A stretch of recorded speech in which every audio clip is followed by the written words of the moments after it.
Hello and welcome to learning chemistry with S K Verma. Dear friends, आज आपके सामने PGT chemistry के लिए एक नया रिक्रूटमेंट आया है ईएमआरएस का। वो मैं आपके सामने लेके आया हूं, जिसमें हम लोग ये जो ईएमआरएस का जो पीजीटी केमिस्ट्री का रिक्रूटमेंट का एडवर्टाइजमेंट है, इसकी हम लोग सारी इंपॉर्टेंट बातें डिस्कस करने वाले हैं कि पीजीटी केमिस्ट्री के लिए उसकी जैसे सैलरी क्या होगी, उसका वर्किंग प्रोफाइल क्या होगा, उसका क्या बोलते हैं रिक्रूटमेंट का प्रोसेस क्या है, एग्जाम कितने पार्ट्स में लगेगा, इंटरव्यू होगा या नहीं होगा, सिलेबस क्या है, सिलेबस को कैसे कवर करना है, सारी जरूरी बातें, exam process, exam scheme, syllabus, सभी इंपॉर्टेंट बातें हम लोग यहाँ पर लेकर के आए हैं इस वीडियो में।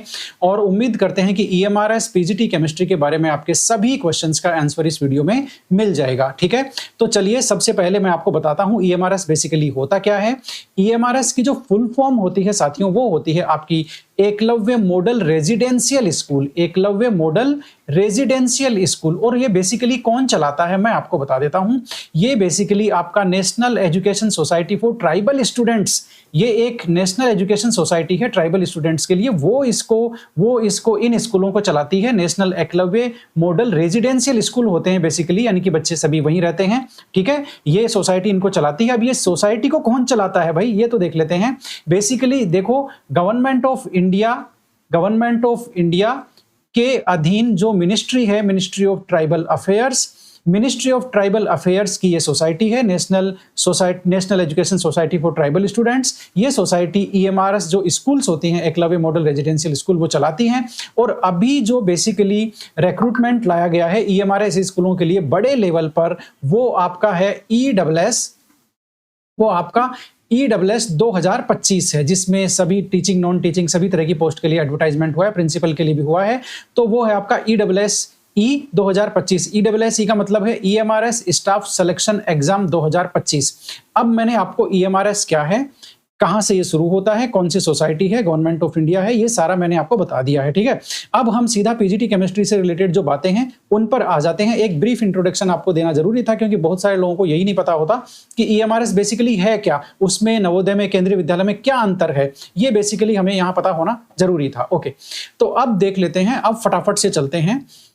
सबसे पहले तो आप ये देख लो कि ईएमआरएस जो स्कूलें होती हैं, वो आपने देखा ईएमआरएस में आर का मतलब रेजिडेंशियल है, यानी कि सभी बच्चे वहीं रहते हैं। इसका मतलब यदि आपका सिलेक्शन होता है पीजीटी केमिस्ट्री के रूप में, तो वहां आपको टीचिंग के अतिरिक्त, टीचिंग ड्यूटीज के अतिरिक्त और भी कई रेस्पॉन्सिबिलिटीज होती है, वो आपको वहां दी जाती है। जैसे हाउस मास्टरशिप आप वहां करते हो, रिमीडियल और सुपरवाइजरी स्टडीज आप देखते हो, ऑर्गेनाइजेशन ऑफ को करिकुलर एक्टिविटीज देखते हो, स्टूडेंट्स को एस्कोर्टिंग करते हो, ऑफिशियल पर्पस पे वो कहीं जाते हैं। तो मेरा कहने का मतलब है कि एक रेजिडेंशियल स्कूल में पढ़ाने के अतिरिक्त और भी छोटे मोटे कई जिम्मेदारियां होती हैं, वो भी आपको दी जाती हैं। आप सबके रहने के लिए क्वार्टर्स वगैरह वहीं उपलब्ध होते हैं, आप वहीं कैंपस में रहते हैं, वहीं बच्चे रहते हैं। इसके अतिरिक्त आपको कई तरह की जिम्मेदारियां छोटी मोटी मिलती है।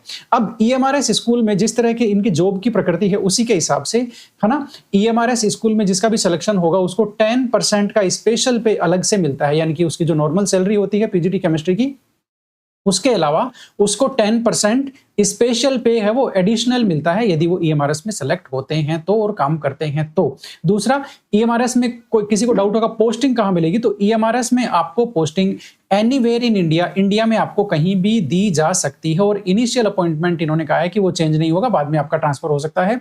लेकिन पोस्टिंग आपकी, इनिशियल अपॉइंटमेंट आपका ऑल इंडिया लेवल में कहीं भी हो सकता है। लेकिन ये कोशिश करते हैं कि जैसे फीमेल कैंडिडेट्स होती हैं, उनको उनके स्टेट में ही या उनके नेबरिंग स्टेट में देने की पूरी कोशिश रहती है इनकी।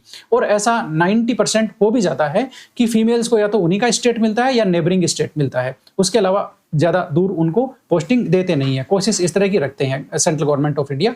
ठीक है, अब ईएमआरएस का नाम मैंने आपको बता ही दिया, पूरा नाम ये सारा हो गया। इसमें आपको बच्चे कौन से मिलते हैं, छठी क्लास से लेकर के 12वीं क्लास तक के बच्चे आपको यहाँ पर मिलते हैं। ठीक है, और वो सभी बच्चे एसटी कैटेगरी से संबंध रखते हैं, यानी कि वो ट्राइबल एरिया के जो एसटी कैटेगरी के बच्चे होते हैं वो वहां पर रहते हैं। बात आपको समझ में आ गई। इसकी वेबसाइट कौन सी है बोल करके, वेबसाइट ये रही इसकी, nests.tribal.gov.in।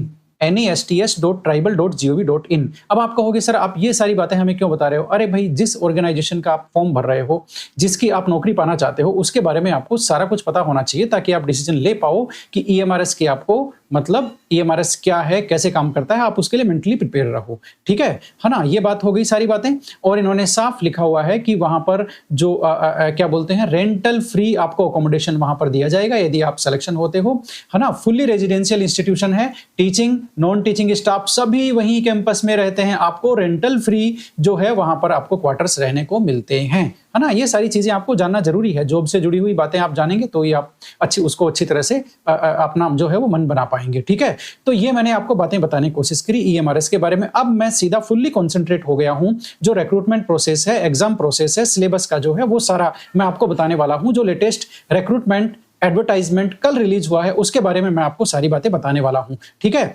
सबसे पहले हम बात करने वाले हैं साथियों एग्जाम डेट्स की, फी डिटेल की, एप्लीकेशन प्रोसीजर की, सबमिशन ऑफ ये तो नॉर्मल देखो एप्लीकेशन प्रोसीजर और सबमिशन, ये आप वेबसाइट पे जाओगे आपको अपने आप ही आगे पता चलता जाएगा किस तरह से ऑनलाइन सबमिट करना है। सबसे पहले हम ये देख लेते हैं लास्ट डेट क्या है। तो लास्ट डेट है 23 दिसंबर 23 अक्टूबर 2025 रात को 12 बजे, यानी कि 11:50 लिखा हुआ है इसमें। तो 23 अक्टूबर 2025 तो लगभग महीना भर है। अब आप कहोगे शुरू कब से है? अरे भाई शुरू हो चुका है, लास्ट डेट बता रहा हूं 23 अक्टूबर 2025 रात को 11:50 इसका अंतिम समय होगा ऑनलाइन एप्लीकेशन दाखिल करने का, ऑनलाइन अप्लाई करने का।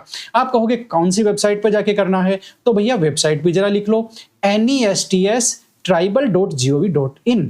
nests.tribal.gov.in ये वेबसाइट है जिसपे जाकर के आप अपना जो फॉर्म है वो ऑनलाइन दाखिल कर सकते हो। अब देखो बात आती है बेसिकली परीक्षा किस दिन लगेगी। तो परीक्षा किस दिन लगेगी, रिक्रूटमेंट एग्जाम में इन्होंने साफ साफ लिख दिया कि डेट अभी तक फाइनल नहीं है बोल करके, जल्दी ही हम लोग जो हमारी वेबसाइट है NESTS उस पे हम आपको बताएंगे बोल करके। अभी इन्होंने एग्जाम की डेट के बारे में कुछ भी रिक्रूटमेंट में नहीं कहा है।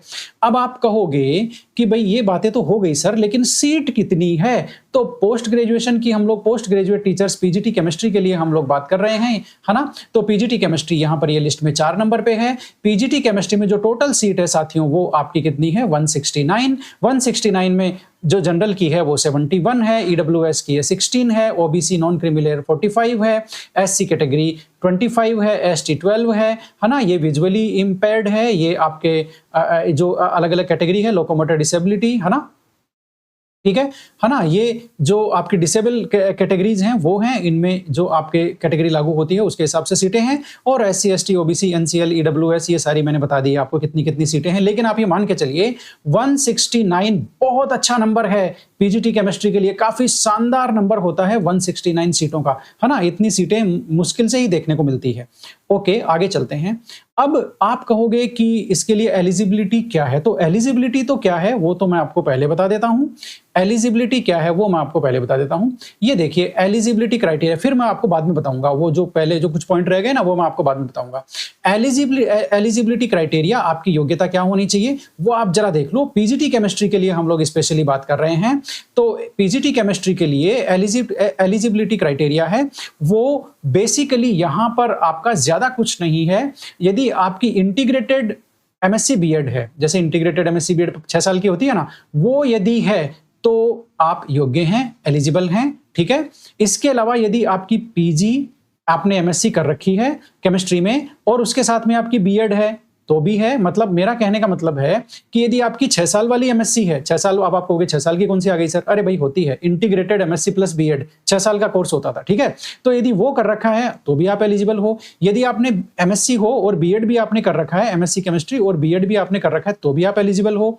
ठीक है ना? यदि आपने बीएड अलग से नहीं किया हुआ, 4 साल वाला बीएससी बीएड किया हुआ है और फिर एमएससी किया हुआ है तो भी आप एलिजिबल हो। ये देखो यहाँ पर, ठीक है, मतलब आपका एमएससी होना चाहिए और बीएड होना चाहिए। अब इसमें चाहे यूजी वाला पार्ट इंटीग्रेटेड हो, चाहे पीजी वाला पार्ट इंटीग्रेटेड हो, चाहे आपकी बीएड एमएससी या बीएससी के साथ इंटीग्रेटेड हो, कोई फर्क नहीं पड़ता। आपकी फाइनल क्वालिफिकेशन दोस्तों एमएससी प्लस में बीएड होनी ही चाहिए। ये चीजें आपके क्लियर हो गई? ओके, अब दूसरा मैं आपको बता दूं कि अब यहां पर डाउट आता है कई लोगों का कि जो एमएससी केमिस्ट्री है वो कौन से सब्जेक्ट में होनी चाहिए, मतलब क्या स्पेशलाइजेशन होना चाहिए। तो दोस्तों इन्होंने यहां एकदम क्लियर कर दिया कि आपकी एमएससी केमिस्ट्री में होनी चाहिए, केमिस्ट्री में होनी चाहिए, और एनी स्पेशलाइजेशन इन केमिस्ट्री, यानी कि केमिस्ट्री का कोई भी स्पेशलाइजेशन हो वो यहां पर चलेगा। सुन लीजिए, कंडीशन ये है कि ग्रेजुएशन लेवल पर भी केमिस्ट्री होनी चाहिए। सीधा सा हिसाब किताब इन्होंने कर दिया। इन्होंने कहा आपकी एमएससी केमिस्ट्री में होनी चाहिए, ठीक है, या केमिस्ट्री के किसी भी स्पेशलाइजेशन में होनी चाहिए, चलेगा, लेकिन शर्त यह है कि ग्रेजुएशन लेवल पर भी आपकी केमिस्ट्री सब्जेक्ट एक होना चाहिए। ये बात हो गई, ओके, ठीक है। तो ये चीजें यहां पर डिफाइन हो गई। अब आपने एलिजिबिलिटी में बहुत सारे लोग मैसेज कर रहे हैं, सर सीटेट चाहिए क्या, सर सीटेट चाहिए क्या। तो भाई सीटेट क्यों चाहिए, मुझे एक बात बताओ। पीजीटी बनने के लिए सीटेट नहीं चाहिए, चाहे वो केवीएस हो, चाहे एनवीएस हो, चाहे ईएमआरएस हो, सभी सेंट्रल गवर्नमेंट के नियमानुसार चलते हैं। इनमें पीजीटी पोस्ट के लिए सीटेट नहीं चाहिए। सुन लो, सीटेट चाहिए आपको टीजीटी के लिए, पीजीटी के लिए नहीं चाहिए। तो एक टेंशन आपकी खत्म, सीटेट आपको नहीं चाहिए पीजीटी केमिस्ट्री के लिए। बात आपको समझ में आ गई, इतनी बात आपको समझ में आ गई होगी। अब मैंने आपको योग्यता समझा दी है, अब मैं वापस यहीं आता हूं। कोई कहेगा कि हम तो अपीयरिंग है, हमारी बीएड कंप्लीट नहीं हुई, हमारी एमएससी कंप्लीट नहीं हुई, तो उसका भी मैं आपको बता रहा हूं कि आपको ये जो एलिजिबिलिटी क्राइटेरिया जो मैंने समझाया है वो कब तक आपके पास हो जाना चाहिए। फॉर्म लगाने की जो लास्ट डेट है कौन सी, 23 अक्टूबर 2025, यहां तक आपके हाथ में एमएससी और बीएड की डिग्री होनी चाहिए, बस और कुछ नहीं है। यदि आप बीएड कर रहे हैं या एमएससी कर रहे हैं अभी, और यदि आपकी एमएससी बीएड दोनों डिग्रियां का रिजल्ट यदि 23 अक्टूबर 2025 तक नहीं आता है तो आप एलिजिबल नहीं होंगे। यदि इस तारीख तक दोनों आपकी डिग्रियों का रिजल्ट आ चुका है और आप पास हैं, यानी कि कम से कम 50% जो भी क्राइटेरिया है, तो आप एलिजिबल हो। तो एलिजिबिलिटी क्राइटेरिया कब तक का होना चाहिए, 23 अक्टूबर 2025। इतनी बात समझ में आ गई भाई, इतना प्यार से इतना आराम से कौन बताएगा, ठीक है। अब आगे चलते हैं। इन्होंने जैसे आरपीएससी में क्या होता है, स्कूल लेक्चरर के लिए मिनिमम क्वालिफाइंग मार्क्स कर रखे हैं इन्होंने 40%, वैसे ही दोस्तों ईएमआरएस भी चल पड़ा है आरपीएससी के रास्ते। इन्होंने मिनिमम नंबर डिक्लेयर किए हैं, ये देख लो आप। ये इन्होंने कहा है कि सिलेक्शन होने के लिए every candidate has to score minimum 30%। सुन लो अच्छी तरह से, मिनिमम 30% मार्क्स आपके आने ही चाहिए। जबकि एससी एसटी और पीडब्ल्यूबीडी, यानी कि जो फिजिकली चैलेंज्ड पर्सन है, एससी एसटी है, इनको 25% लाने ही पड़ेंगे। इनके अलावा जो बच गए, कौन बच गए, जनरल कैटेगरी, ओबीसी और आपकी ईडब्ल्यूएस कैंडिडेट्स, इन सबको मिनिमम 30% मार्क्स लाने ही पड़ेंगे, तभी उनका सिलेक्शन होगा। यदि 30% मार्क्स नहीं आएंगे तो आपका किसी भी सूरत में सिलेक्शन नहीं होगा, आप इनएलिजिबल हो जाएंगे। अच्छा, कौन सी एग्जाम की बात कर रहे हैं, ये बात कर रहे हैं टीयर 2 एग्जाम में, यानी कि इस एग्जाम के 2 पार्ट हैं जो मैं भी आपको आगे आने वाले स्लाइड में बताने वाला हूं। इसमें जो टीयर 2 एग्जाम है दोस्तों, टीयर 2 एग्जाम में आपको मिनिमम 30 या 25 जैसे भी आपकी कैटेगरी है उसके हिसाब से आपके ये मार्क्स होने चाहिए एलिजिबल होने के लिए, वरना आपका सिलेक्शन नहीं होगा। सुन लो, कुछ लोग कहेंगे सर ये बातें सारी ठीक है, हमें सैलरी कितनी मिलेगी बोल के वो बता दो। तो पीजीटी यदि आप लगते हो पीजीटी केमिस्ट्री, तो आपको जो सैलरी का जो लेवल है वो लेवल 8 रहेगा, जिसमें आपका जो बेसिक है वो बेसिकली 47,600 47600 से लेकर के 1.5 लाख यानी कि 1,51,100 रुपए तक का आपका जो पे बैंड है वो रहेगा। जिसमें अब मैं आपको बता दूं लमसम जो फर्स्ट मंथ की आपकी सैलरी होगी वो 47,600 प्लस में आपके जो भी अलाउंसेज है, आपका डीए है, आपका टीए है, आपका जो भी है, इनका 10% और है, वो सारा है। लमसम मैं आपको ये कह सकता हूं कि इनका जो फर्स्ट महीने की सैलरी होगी वो 80,000 प्लस रहेगी। 80,000 प्लस रहेगी फर्स्ट मंथ की सैलरी आपकी ईएमआरएस के अंदर। ये मेरा एक मोटा मोटा अंदाजा है। बात आपको समझ में आ गई? ओके, चलते हैं आगे। यस, इसमें 2 साल का ऐसा कुछ नहीं है, ये फर्स्ट महीने से ही होगा। जैसे राजस्थान में होता है ना 2 साल का कम मिलता है फिर ज्यादा मिलता है, ऐसा कुछ नहीं है, उसमें पहले महीने से यही होगा। अब एलिजिबिलिटी क्राइटेरिया ये हमने डिस्कस कर लिया है, किस तारीख तक अचीव होना चाहिए सब डिस्कस कर लिया। स्पेशलाइजेशन क्या होगा सब डिस्कस कर लिया। सीटेट नहीं चाहिए, हो गया है। अब इंपॉर्टेंट बात, ये थोड़ी सी पर्सनल है। पर्सनल ये है कि हमारा एक टेलीग्राम चैनल भी है जिसका लिंक आपको डिस्क्रिप्शन बॉक्स में मिल जाएगा, जिसका लिंक यहाँ दिख भी रहा है, ये भी आप टाइप करेंगे टेलीग्राम में तो आपको मिल जाएगा। डिस्क्रिप्शन बॉक्स में इस टेलीग्राम चैनल का लिंक मिलेगा, जरूर ज्वाइन कीजिए। ईएमआरएस, केवीएस, एनवीएस एग्जाम से रिलेटेड सभी अपडेट्स यहाँ पर आपको मिलेंगे। और ये जो मैं कर रहा हूँ ये सारी कंप्लीट पीडीएफ भी आपको इस टेलीग्राम चैनल में मैं अपलोड कर दूंगा, जिसमें सिलेबस वगैरह सब कुछ होगा। एक हमारी लर्निंग केमिस्ट्री के नाम से एक एंड्रॉइड एप्लीकेशन है, वो आप गूगल प्ले स्टोर से जाके डाउनलोड कर सकते हैं, या उसका भी लिंक आपको, एप्लीकेशन का जो लिंक है वो डिस्क्रिप्शन बॉक्स में मिलेगा, इस वीडियो के डिस्क्रिप्शन बॉक्स में। और उस पर हम EMRS का एक शानदार सा कोर्स लाने वाले हैं। EMRS की जो पिछली भर्ती हुई थी वो 2023 में हुई थी, जिसका कंप्लीट वीडियो सॉल्यूशन, एक बहुत शानदार video solution, conceptual video solution डाला हुआ है हमारे ही चैनल पर, जिसका लिंक भी आपको डिस्क्रिप्शन बॉक्स में मिल जाएगा। इसको आप जरूर देखें, आपको पता चलेगा कि लर्निंग केमिस्ट्री की आखिर क्वालिटी क्या है। अब रही बात, इस वीडियो में हम EMRS का सिलेबस वगैरह सब चीजें डिस्कस करने वाले हैं। अगला वीडियो जो हमारा आने वाला है वो आपका, जो हम KVS, EMRS, NVS, PGT के लिए कंबाइंड कोर्स लाने वाले हैं, जो कि काफी शानदार होगा, क्योंकि इन तीनों का recruitment process tier 1 tier 2 exam का पैटर्न है वो सेम ही होने जा रहा है, और KVS की वैकेंसी भी अगले महीने आने जा रही है। इसलिए इन सब के लिए हम एक कोर्स लाने वाले हैं, बहुत ही शानदार कोर्स होगा। तो एप्लीकेशन डाउनलोड कर लीजिए, टेलीग्राम चैनल में जुड़ जाइए, इस वीडियो सॉल्यूशन को तब तक आप देख करके रेडी हो जाइए, ठीक है। सारी चीजें आप समझ करके एकदम अपना मन बना लीजिए। EMRS में तैयारी करने का फायदा यह होगा क्योंकि जो प्रोसेस EMRS का है वही KVS और NVS का भी होने वाला है। Same to same exam process रहेगा, सेम टू सेम सिलेबस रहेगा, आपके लिए चीजें काफी आसान होने वाली है, ठीक है। अब आगे चल के देखते हैं इनका जो स्कीम ऑफ एग्जामिनेशन है वो हम फटाफट से देख लेते हैं। एग्जाम का स्कीम क्या होगा, सबसे पहले मैं आपको बता दूं, कुछ लोग सोचेंगे हिंदी मीडियम में लिखने को मिलेगा कि नहीं मिलेगा, तो भाई मिलेगा। एग्जाम बाइलिंगुअल होगा, आप एग्जाम हिंदी और इंग्लिश दोनों मीडियम में लिख सकते हैं, दोनों मीडियम आपके लिए अवेलेबल रहेंगे PGT केमिस्ट्री के लिए, ठीक है। अब मैं आपको मार्किंग स्कीम बता देता हूं फटाफट। मार्किंग स्कीम इनकी क्या रहेगी, तो देखो मार्किंग स्कीम में आप सोचोगे कि ऑब्जेक्टिव एग्जाम में नेगेटिव मार्किंग रहेगी कि नहीं रहेगी, तो भाई रहेगी। ऑब्जेक्टिव में आपको 1/3 की जो है वो नेगेटिव मार्किंग आपकी रहेगी, ठीक है, ऑब्जेक्टिव के अंदर, ओके।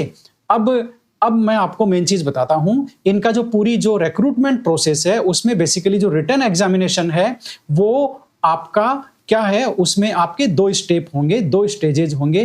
पहला स्टेज है आपका टीयर 1, दूसरा स्टेज है आपका टीयर 2। ये दोनों परीक्षाओं के नाम है, टीयर 1 टीयर 2। टीयर 1 किसका नाम है, प्रीलिमिनरी क्वालिफाइंग एग्जाम, यानी कि प्री एग्जाम। ये मान लो इसमें टीयर 1 जो है वो प्री है और टीयर 2 वो है वो मेन एग्जाम है, ठीक है ना। अब टीयर 1 जो है वो प्रीलिमिनरी एग्जाम है, ये क्वालिफाइंग नेचर की है। क्वालिफाइंग का मतलब इसको केवल क्वालिफाई करना है, अंतिम मेरिट में जो फाइनल मेरिट बनेगी उसमें टीयर 1 में जो नंबर आएंगे उनका कोई रोल नहीं होगा। ये केवल क्वालिफाइंग है, मतलब आप इसको केवल पास करोगे और पास करने के बाद आप टीयर 2 में जाओगे। जो भी मेरिट बनेगी वो टीयर 2 के बेसिस पे बनेगी, टीयर 1 के बेसिस, टीयर 1 के नंबर उसमें शामिल नहीं किए जाएंगे। अब टीयर 1 आगे क्या है, आपको ये तो समझ में आ गया कि ये प्री है, प्रीलिमिनरी है और क्वालिफाइंग नेचर की है।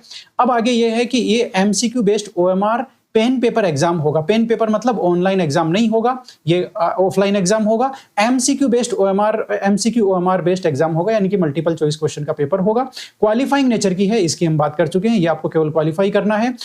इसमें सिलेक्शन होगा 1:10 रेशियो के, 1:10 रेशियो में, यानी कि जितनी सीट है उसका 10 गुना सिलेक्शन होगा टीयर 1 में, यानी कि केमिस्ट्री की 169 सीट है तो 1690 लोगों का सिलेक्शन होगा, यानी कि 1690 लोगों का सिलेक्शन होगा टीयर 1 में। ये टीयर 2 एग्जाम में जाएंगे, इतने लोग सेलेक्ट होकर के। तो बात आपको समझ में आ गई है। अब टीयर 1 का सिलेबस वगैरह है वो थोड़ी देर बाद में डिस्कस करेंगे आने वाली स्लाइड में। टीयर 1 के मैंने बारे में आपको बता दिया, क्वालिफाइंग नेचर की है, प्री है ना, और उसमें एक सीट पर 10 लोगों का सिलेक्शन होगा, वो टीयर 2 एग्जाम देंगे, OMR बेस्ड होगा, मल्टीपल चॉइस क्वेश्चन आएंगे। इतनी बात खत्म हो गई। अभी उसका सिलेबस बताऊंगा, तब ध्यान देना क्या है।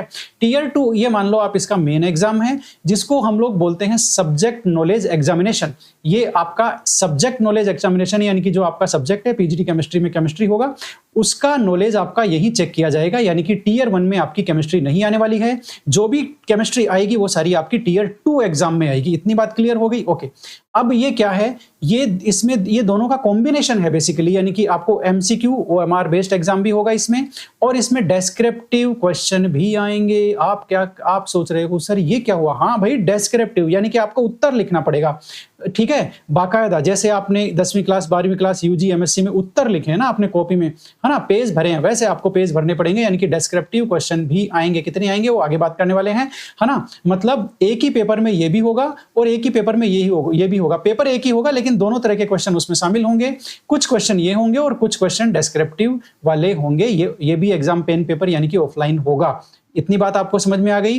टीयर 2 में थोड़ा सा प्रोसेस चेंज हुआ है, डिस्क्रिप्टिव सब्जेक्टिव एग्जाम लगने वाला है, ठीक है, ओके। और सारी केमिस्ट्री आपकी टीयर 2 में आएगी। अब कुछ लोग कहते हैं कि सर इंटरव्यू होगा क्या? अरे भाई नहीं होगा, बात को समझो, नहीं होगा। पीजीटी पोस्ट के लिए इंटरव्यू नहीं होगा, पीजीटी पोस्ट के लिए सीटेट नहीं चाहिए। एकदम अपने दिमाग में बैठा लो इस चीज को, इंटरव्यू नहीं होगा, यानी कि टीयर 1 क्वालिफाइंग है, इंटरव्यू है नहीं। इसका मतलब जो भी मेरिट बननी है आपकी वो टीयर 2 एग्जाम से बनेगी। सुन लो अच्छी तरह से कान खोल करके, टीयर 2 एग्जाम से ही आपकी मेरिट बनेगी। टीयर 1 क्वालिफाइंग नेचर का है, इंटरव्यू इसमें है नहीं। टीयर 1 में केमिस्ट्री भी नहीं आएगी, केमिस्ट्री केवल टीयर 2 में आएगी। मतलब एकदम सारी चीजें मैं आपको क्लियर करता चल रहा हूं। अब आपका जो टीयर 1 का सिलेबस है वो फटाफट से देख लो। टीयर 1 क्या कहती है? टीयर 1 प्रीलिमिनरी क्वालिफाइंग ये हमने देख लिया। टीयर 1 बेसिकली 100 नंबर की है। कितने नंबर की है? 100 नंबर की है, ठीक है। अब इसमें 100 नंबर में टीयर 1 कितने नंबर की है? 100 नंबर की है ना। तो ये जो टीयर 1 का जो 100 मार्क्स है उसमें आप देखेंगे कितने पार्ट्स हैं। उसमें 5 पार्ट्स है, टोटल 5 पार्ट्स हैं। पार्ट 1 आपका जनरल अवेयरनेस, जो कि आपका 10 मार्क्स का है और 10 क्वेश्चन आएंगे उसमें। पार्ट 2 आपका रीजनिंग एबिलिटी है, 15 मार्क्स का है और 15 क्वेश्चन आएंगे। पार्ट जो 3 है आपका वो नॉलेज ऑफ आईसीटी है, वो भी 15 मार्क्स का है, 15 क्वेश्चन आएंगे। पार्ट 4 टीचिंग एप्टीट्यूड है, 30 मार्क्स का है, 30 क्वेश्चन आएंगे। डोमेन नॉलेज ये आपका पार्ट 5 है, ठीक है। डोमेन नॉलेज में बेसिकली 2 पॉइंट है, experimental activity based pedagogy and case study based questions. Basically ये आपके क्या बोलते हैं, पेडागोजी से रिलेटेड क्वेश्चंस हैं, केस स्टडी बेस्ड क्वेश्चंस हैं, जो आप बीएड करते हो उस कंटेंट में ये आपको मिलेगा, ठीक है। और ये मतलब मेरा कहने का मतलब है आप इसको केमिस्ट्री से रिलेटेड क्वेश्चन मत समझ लेना, ये केमिस्ट्री से रिलेटेड क्वेश्चन नहीं है, ठीक है। ये पेडागोजी और केस स्टडी से रिलेटेड आपके जो है वो क्वेश्चंस आएंगे। तो अब आप देखो जो इसी में बी पार्ट है वो एनईपी 2020 है, ठीक है। तो अब ये आप देख लो, ये सारा मिलाकर के आपका कितना हो रहा है, 100 मार्क्स के हो रहे हैं और 100 क्वेश्चन आएंगे। तो अब सुन लो जरा काम की बात। टीयर 1 100 मार्क्स का होगा, 100 एमसीक्यू होंगे और उसमें 100 ही आपके मार्क्स होंगे। इतनी बात क्लियर? ओके। अब आगे चलते हैं। यहाँ पार्ट 6 और दे रखा है। आप कहोगे सर 100 मार्क्स तो ऊपर हो गए, ये पार्ट 6 क्या चीज है बोल करके, ये टीयर 1 में कहां से आ गई? भाई नहीं, ये टीयर 1 में लैंग्वेज कॉम्पिटेंसी टेस्ट होगा आपका।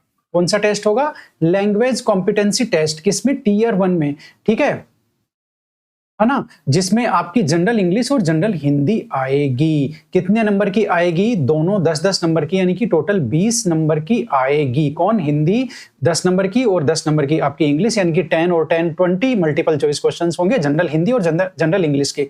ये जो पार्ट 6 है बेसिकली उसकी खास बात यह है कि ये क्वालिफाइंग नेचर का है।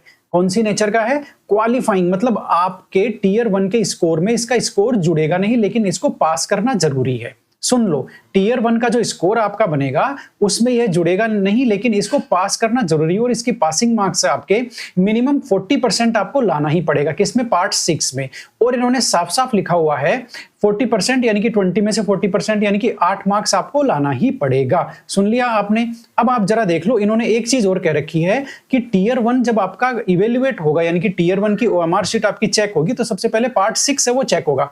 जिसको 20 में से 8 या 8 से ज्यादा नंबर है, यानी कि 20 में से यदि आपने 40% मार्क्स ले लिए, 8 नंबर्स ले लिए, तो 8 नंबर या 8 से ज्यादा नंबर है, उन्हीं का ये वाला पार्ट 1 से लेकर के पार्ट 5 का स्कोर बनेगा।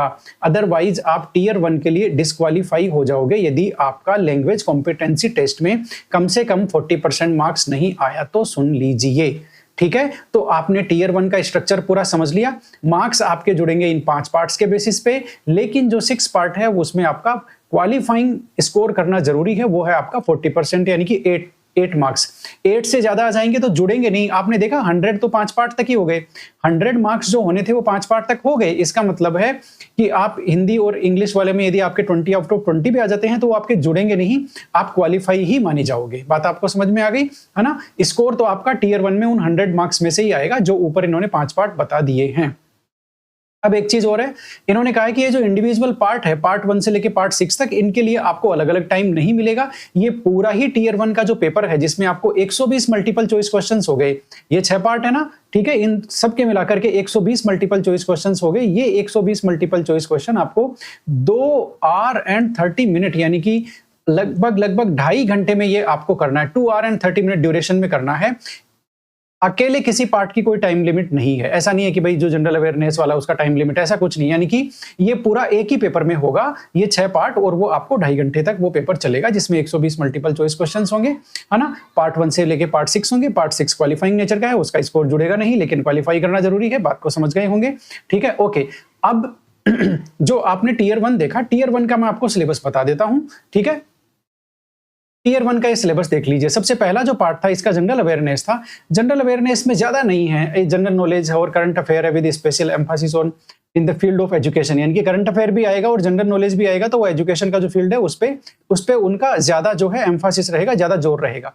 अगला रीजनिंग एबिलिटी है। रीजनिंग एबिलिटी ज्यादा कुछ बताना नहीं है मुझे, रीजनिंग की कोई भी एक बुक ले लेना और उसमें से ये जो टॉपिक है उनके रीजनिंग के क्वेश्चंस की प्रैक्टिस कर लेना, ज्यादा कुछ प्रॉब्लम नहीं है, इन्हीं में से आएगा, आसान टाइप का आएगा। Knowledge of ICT. Knowledge of ICT में देखो कंप्यूटर से रिलेटेड टॉपिक है, कंप्यूटर सिस्टम के फंडामेंटल क्या है, ऑपरेटिंग सिस्टम के बेसिक्स क्या है, एमएस ऑफिस है, कीबोर्ड के शॉर्टकट क्या है, यानी कि आपको कोई भी कंप्यूटर की छोटी मोटी बुक मिलेगी ना, उनमें ये सारा आपको मिल जाएगा, इनके ऑब्जेक्टिव क्वेश्चंस भी आपको मिल जाएंगे। तो ऐसी कोई विशेष इसमें है नहीं, है ना। टीचिंग एप्टीट्यूड जो आप बीएड में पढ़ते आए हैं वही है, ये भी आपको किसी न किसी छोटी मोटी गाइड में जो सारे टॉपिक हैं वो आपको मिला जाएंगे, ठीक है। जो पार्ट 5 था ये तो पार्ट 4 हो गए आपके, जो आपको जो टीयर 1 था ना उसके ये चारों पार्ट हो गए, general awareness, reasoning, knowledge of ICT और आपका टीचिंग एप्टीट्यूड। अब आपका जो है अगला वाला पार्ट 5 जो है, बेसिकली ये तो 4th है, अब 5th पार्ट के 2 पार्ट थे ना, एक तो experimental activity based pedagogy and case study, और एक आपका है नेशनल एजुकेशन पॉलिसी, ये दोनों है। तो इन दोनों के लिए भी आप यदि क्या बोलते हैं ऑनलाइन किसी भी गाइड को देखोगे ना, तो आपको इनकी आराम से जो आपका टीयर 1 है उसके लिए आराम से आपको केवीएस की, एनवीएस की या फिर ईएमआरएस की आपको एक आराम से गाइड मिल जाएगी जिसमें सारा कवर हो रहा होगा। तो इसके लिए अलग से कोई बहुत ज्यादा परेशान होने की जरूरत आपको है नहीं मेरे ख्याल से, तो ठीक है। जनरल इंग्लिश, कोई भी जनरल इंग्लिश की बुक में आपको मिल जाएगा जिसमें ये छोटे छोटे टॉपिक है, आर्टिकल है, फिल इन द ब्लैंक्स है, करेक्शन है, सेंटेंस अरेंजमेंट है, वोकैबुलरी है, एंटोनियम सिनोनिम है, ग्रामर है, इडियम्स हैं, ठीक है ना। जनरल हिंदी भी आपको इन सभी मिल जाएगी, ये जनरल हिंदी के छोटे छोटे हैं। मतलब मेरा कहने का मतलब है कि ये जो क्वालिफाइंग नेचर का होगा ना, लैंग्वेज कॉम्पिटेंसी टेंसिस्ट की, बहुत ज्यादा टेंशन लेने की आपको जरूरत नहीं है। यदि आप हिंदी मीडियम से बिलोंग करते हैं, है ना, या हिंदी बेल्ट से बिलोंग करते हैं, तो इतनी ज्यादा आपको दिक्कत आएगी नहीं, क्योंकि इसमें आपको 20 में से केवल आपको 8 मार्क्स ही लाना है, कम से कम 8 मार्क्स लाते ही आप जो टीयर 1 में आपका जो है स्कोर वो कैलकुलेट हो जाएगा, और आप यदि टॉप 1690 में आएंगे तो आप टीयर 2 के लिए एलिजिबल हो जाएंगे। तो ये इसका टीयर 1 का सिलेबस था। टीयर 1 में पढ़ना क्या है बोल करके मुझे नहीं लगता कि इसमें कोई बहुत ज्यादा करने की आपको जरूरत है। आप एक कोई अच्छी सी बुक ले आए जिसमें टीयर 1 का कंप्लीट सिलेबस कवर हो रहा हो, उसमें ये सारा हो जाएगा। और केवीएस, एनवीएस और ईएमआरएस की कोई भी बुक ले आए, उनमें ये मैक्सिमम आपका कवर हो जाएगा, कहीं कोई दिक्कत वाली बात नहीं है। जो भी लेटेस्ट एडिशन हो वो आप ले लें, तो उसमें ज्यादातर कवर हो जाएगा, इसमें बचेगा कुछ भी नहीं, ठीक है। ओके, अब आगे चलते हैं। जो आपका मेन एग्जाम होना है, टीयर 1 हो गया, प्री में आप पास हो गए, ठीक है। अब मेन एग्जाम, तो सबसे पहले मेन एग्जाम की जो खास बात है वो देख लो, टीयर 2 इसको बोलते हैं।